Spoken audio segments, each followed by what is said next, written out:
There they are, ladies and gentlemen, the stare down and a few words exchanged. I haven't seen. You're gonna see Saturday, bro. Saturday even night. the little clips on the what is called that we just had, the gloves off. What the was you throwing? Hey, you know what? Davis's corner. So you have Coach Calvin, and Coach Calvin is the head trainer, and you have Coach Kenny, who really specializes on preparing game plans specifically for opponents. Gervonta Davis stunned the crowd by slapping Lamont Roach during a tense face-off, instantly turning up the heat. Davis didn't hold back, vowing to break Roach in their upcoming fight. With both men refusing to step down, the tension between them has exploded, setting up what could be one of the most intense and personal showdowns of the year.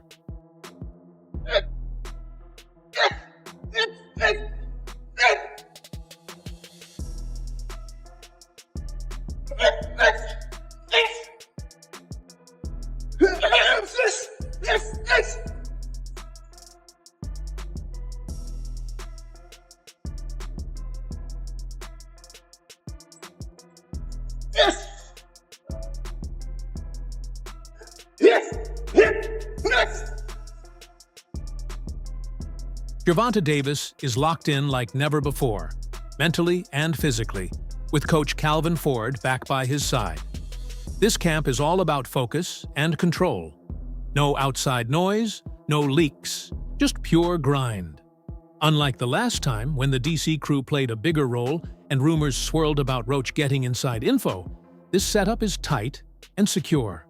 The team has eliminated distractions and doubled down on sharpening every detail. With Ford guiding him and redemption driving him, Davis is gearing up for a rematch that's set to be deeper, sharper, and way more explosive than their first fight. He's 100% correct. Personally, I had Gervonta Davis up a round, because whenever you have rounds where nobody's doing anything, I'm not just going to do what most people do, and especially people that don't like Gervonta Davis, which is just give the round to the other guy because Gervonta Davis didn't manage to knock him out that round. Okay, so this is Gary Russell Jr. clearly saying, man, no, I don't think Lamont Roach won that fight. You also had Al Bernstein, and Al Bernstein, I'm telling you, is a very, very straight, fair guy who I don't know if he was on that call, but he used to work with Showtime. I don't know if he was on there. I don't recall if I heard him. I think it was Rolly Ronaldo that was calling it. But Al Bernstein, who was a very, very objective person, said, hey, look, no.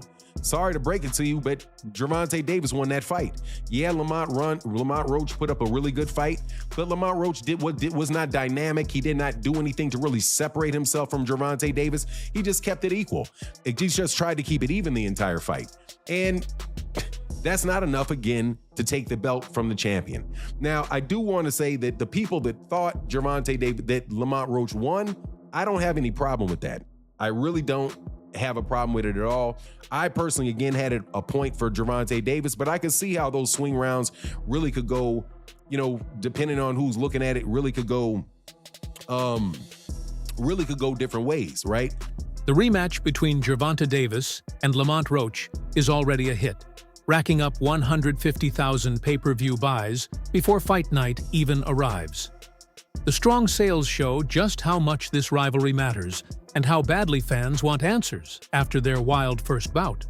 People remember the drama and unpredictability, and now they're watching to see if Davis takes control or if Roach steals the show again. These numbers prove what experts expected. This isn't just a follow-up, it's a major headliner. Both fighters have grown into big names, and this fight marks a key chapter in boxing's current landscape. Tank out here selling under 150,000 pay-per-views, you kidding me? Oh man, Face of Boxing, yeah, turn that shit off. Yeah, we shutting that shit down every single time. Does Shakur really want to fight Tank? I think Shakur could sell a bit more with somebody else, especially in Saudi. I feel like they can find him a dancing partner that'll do a little bit better than 150,000. Okay, I get it. This is why PBC delayed this fight for what, 5 months? Y'all ain't want to pay this motherfucker because y'all know he can't sell. I mean, this should have been evident. If you do the math, Tank has never been that great of a pay-per-view draw. He sold over 300K twice now in his career. He sold over 300K with Ryan Garcia. That's obvious. Ryan's the bigger star. And then he sold over 300 with Martin. He sold about 325. But when we put it in perspective, that Frank Martin fight was a comeback fight after a year layoff, so it was always going to sell. Every comeback fight's going to sell. It was one of the first pay-per-views on Amazon's new PBC deal, so they were really trying to push it. And then he had David Benavidez as the co-main event with Gary Russell and Alberto Puello under them. You take away all those factors that this wasn't a comeback fight. David Benavidez isn't the co-main event, and Amazon has now been in the game for over a year. It makes sense it only sold 150. I know there's going to be a couple of you guys in the comments. No, it sold 500K. Don't be so gullible. They didn't sell 500K. I don't know if Tank's a top... Well, I know for a fact he's not a top 5 draw in the sport of boxing anymore. Well. He's not selling pay-per-views. Bivol Better BF just triple him.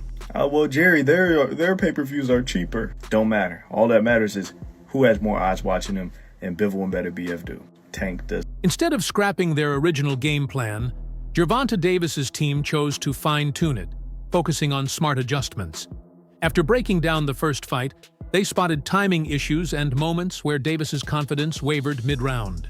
Now, they've sharpened things like attack angles and spacing, targeting the openings Roach used to shift the momentum. It's not about changing who Davis is, it's about leveling him up. By replacing hesitation with precise aggression, they've made him more dangerous than ever, keeping his solid base, but boosting his sharpness and control. He got a good chin. Oh, he got a good chin. If you got a good chin, okay, let's go ahead, let's touch this. The chin ain't the only thing that can get you out of there. There's other things you can do and then go back to the chin. I won't go into details, but I look at shit different from a lot of people, man. You know what I'm saying? If you got a fighter that listen, he's gonna be a hell of a fighter if he listens to what I tell him. You know, all fighters don't listen because some missions you put them on, you gotta walk through hell to get it done, and every fighter is not willing to walk through hell. You know what I mean? But the chin is not the only thing to get a fight out of it, and the body's not the only thing to get a fight out of there. It's other shit too, you know.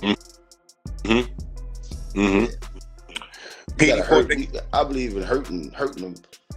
You can hurt. You gotta hurt them to get it started, you know. PD, thank you for the $2. People were surprised by Roach and Tank. What do you think the biggest surprise was in the fight? It wasn't a surprise because we know Roach. It wasn't a surprise. Roach can fight. A lot of people think because a person is not popular, they don't exist. There's fighters out there that can rumble. They just got to get the opportunity, you know? What looked like a knockdown in their first fight might not have been a real sign of weakness from Gervonta Davis. Reports say it was actually caused by an outside irritation, possibly from a grooming product that blurred his vision during the match.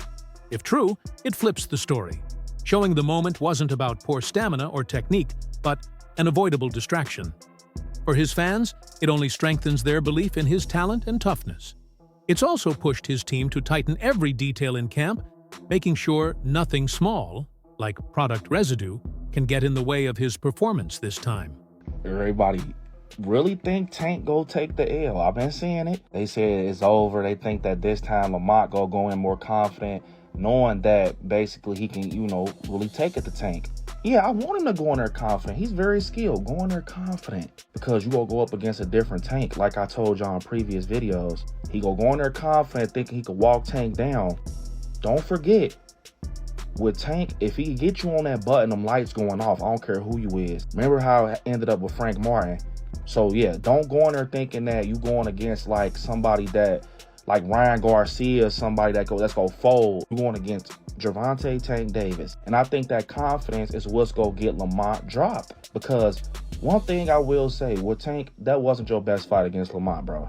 I feel like you was in your head too much, you was overconfident, and you was really just, your mind was in y'all story, the lore and everything with y'all history. You ain't going there like I'm fighting a stranger. You going there like, oh, this Lamont, this from the same camp, we from the same area. But now I think that whole situation woke him up, because you got to think, Tank not used to losing. He not used to people being against him. He not used to being the one that... Former champ Mikey Garcia shared his take on Gervonta Davis's rematch chances, praising his talent and ability to adjust, but stressing that skill alone won't cut it.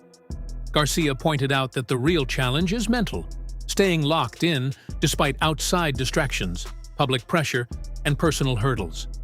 He believes Davis can win, but only if his mindset is just as sharp as his technique. To Garcia, this fight isn't just about boxing, it's a mental battle that demands total focus and resilience from start to finish.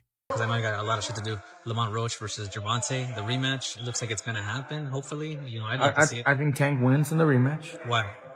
I think he'll make the right adjustments, and he won't take too long to fight. He kind of gave a lot of the round away sometimes. I think he'll be more active and then he'll win. But big props to Roach for his last fight and performance. Fuck, surprised everybody. Right. I think he was robbed from the victory. Again, that knockdown should have been a knockdown. Right. But whatever, he gets a rematch, and maybe they get a third fight, after that. Who knows? Maybe it turns out maybe it turns out to be another great fucking matchup, and they say, let's run it back. Right. And maybe that controversy from the first fight actually helps Roach fucking get 3 fights out of it instead of just the one, or you never know. So hey, things happen for a reason, and I think he did really well in his first one. After his first fight with Roach, talk spread online about Gervonta Davis possibly walking away from boxing, but he quickly silenced the rumors by jumping right back into training. Instead of addressing the chatter, he let his actions speak, showing he's not running from the past, but facing it directly. By pushing for a fast rematch, Davis sent a clear message. He's here to take control, not retreat. That move changed the conversation. He's not fading into uncertainty. He's owning his story and coming back with focus and determination. I just want to know, when is the rematch going to happen at this point? Because I'm not going to lie, for it to be a whole month later and y'all still arguing over who actually won, it's just really like, okay, yeah, run it back, because we got to go ahead and settle this, squabble this up. I'm not going to lie, I'm not going to say neither fighter in here is shitty, okay? Because after the fight I seen on March 1st, yeah, they both was tagging shit, both getting up with each other, okay? I feel like this is the perfect match. If anybody's gonna do a rematch, you need to be there, period. And Gervonta was stinging him. I'm not gonna lie, he was stinging him. Great fight for him. But I'm not gonna lie, he came out knowing what he was trying to do. Y'all have to give it to him. Like, y'all just be hating, okay? Y'all can't get in the ring and fucking fight. Y'all just be hating. At least I'm giving them no day props, okay? Because Gervonta had a great fight. Don't get me wrong. My money was on him. But I think what messed him up was the fact that when he came out, y'all know he usually be 2 steps ahead. He was 3 steps ahead. I feel like he already had Tank figured out. And he definitely was not expecting that. And him, on the other hand, I think he came in really having something to prove. I'm not going to lie, y'all. Like, it was a really good fight. And I feel like this is how I see it. In the beginning of the fight, he was stinking, back to back, you know what I'm saying? And then at the end of the fight, that's when he finally kicked it up. But I seen consistency through him through the whole fight. I'm not gonna lie, so I just feel like the rematch should happen, because never know, he might, now that he was 3 steps ahead, become 8 steps ahead, and he might really knock his butt down. But at the end of the day, it's like, we need this rematch, because I don't think this is ever gonna be a dispute that is settled and, officially, he won, he lost, until they fight. Like, we gotta see it. Veteran commentator Teddy Atlas recently gave a deeper perspective on Gervonta Davis, pointing out that it's not just his power that makes him dangerous. Atlas highlighted Davis's ability to manage distance, control rhythm, and stay calm under pressure. What really separates him, Atlas said, is how he thinks in the ring. He's calculated, not impulsive. Even in high-stress moments, he keeps his cool and responds with sharp timing and control. It's this mental edge, not just the knockouts, that makes Davis such a serious threat when it counts most. He's going to try to get to us, but we're going to frustrate him. He doesn't get frustrated. He takes his time. He's deliberate. A lot of times at the beginning, people thought he was just a seek and destroy missile. They thought he was just a guy that got to you. And they thought that he would get over anxious. He don't get over anxious. He takes his time. He slowly closes those gaps, inch by inch, step by step, and then he gets to you. Sports analyst Stephen A. Smith weighed in with a sharp observation, noting a clear physical mismatch between Davis and Roach. While he gave Roach credit for his technique and ring smarts, Smith emphasized that Davis's raw strength, reach, and body control could overwhelm Roach, especially in close, scrappy exchanges. His point was clear: skill matters, but in a tough fight, it's often power and physical dominance that tip the scales. and Davis might simply be too much for Roach to handle if things get rough. And lastly, Stephen A., last name I, of course, want to throw your way is Gervonta Davis. I know you believe in his skills. Yes, I do. Yes, I do. What do you think of his fight with Roach? Oh, sorry, go ahead. I think Roach is too small. I think Roach is too small. And that's my issue. I'm not questioning the skill set or anything like that. But it was similar to Frank Martin. You know what I mean? This guy comes in there and you got 18 fights. And I remember watching that pre-fight press conference when he was annoying Gervonta Davis so much and he cussed by accident. Excuse me. He cussed by accident. He was like, "Ooh, making this up. He hurt me in sparring." And, and I knew Gervonta was going to come for him. And sure enough, that's what he did. Walked right towards him from round one on. But I remember what he said and it really, really struck me. Gervonta's a smart dude, bro. And he said you really, really should have waited. You don't have enough experience. You really, really should have waited and took your time before you came to me. And that's what Gervonta Davis told him. And he was right. Gervonta Davis is hitting this training camp with something to prove, turning every doubt and criticism into fuel. This rematch isn't just about payback.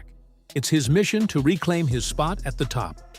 He's going all in on strength, speed, and endurance, attacking every session with fierce determination. Davis isn't aiming for a simple win. He's out to dominate and show that the first fight was just a slip, not a setback. With this mindset, he's more focused, more intense, and more dangerous than ever. Like, got to step back from the situation. That's why I think he's being hushed right now, because when he come this time, it ain't no talking. And that's why I think it's scary, because we never see Tank in that mode where he don't say a word. I think this gonna be a different Tank. And what's crazy is Tank used to be like that in the beginning. Like when he was with Floyd, like when I'm talking about Tank with the fade, with the waves, bro. He ain't used to be on that showboat and stuff until he got like, a little bit more in the boxing, thing. Of course, once you with Floyd, you're gonna start being flashy and doing backflips off the ring. But in his beginning stages, dude wasn't playing. He was dropping I think that's what he about to go to, bro. And we know that people like, man, did he take Calvin off his team? Nah, like he said, Calvin, his boy. I think he's just rocking with somebody else right now to get him some sharper skills, to change up his skill and what people know him by. I'm not gonna lie, y'all. I think Tank go take it to Lamont. And that's not me being biased. I think we ain't ever seen Tank like this before. To elevate his game, Gervonta Davis has added Kenny Ellis to his camp, a trainer known for his no-nonsense discipline and sharp tactical eye. Ellis runs a tight ship where every drill has purpose and no mistake goes unchecked. His training is all about structure, intensity, and fixing flaws before an opponent can find them. With Ellis, Davis is sharpening every detail: footwork, guard shifts, counter timing, not just getting fit, but getting smarter. Come fight night, Ellis won't just be a voice in the corner, he'll be a strategic weapon, ready to guide Davis with real-time precision. He's one of the best trainers in boxing, second guy in the corner. Is responsible for a lot of the real tactical decisions and tactical analysis that goes on in Gervonta Davis's corner. So you have Coach Calvin, and Coach Calvin is the head trainer, and you have Coach Kenny, who really specializes on preparing game plans specifically for opponents. So to have him talk about what's going on with Lamont Roach, I thought was interesting and insightful, because what he said was that, one, he's not falling for the okie doke. When Mill City asked him, hey, what do you think about the fact that, that Lamont Roach was seen at a basketball game chugging a beer? And I would have added to the question that you see Lamont Roach out giving a bunch of interviews, doing the interview circuit, right? Kind of being a little bit out of character leading into the rematch. Do you think, and this is what Mill City asked, do you think that is something you guys are taking in consideration in preparation for the fight? And what Kenny Ellis said was, look, man, we're not falling for the banana in the tailpipe. We know what Lamont Roach brings to the table. And he says that Lamont Roach is, we're not believing that he's out there drinking or blowing up a bunch of weight and all of that. He says what most people say: hey, we're going to prepare for the best version of Lamont Roach that is going to, that'll come for us. But the way that he saw the fight coming out was he said he sees it like the fight before, a lot of really crisp shots landing. That's a wrap for today's video. Stay locked in for more updates and full coverage as the rematch draws closer.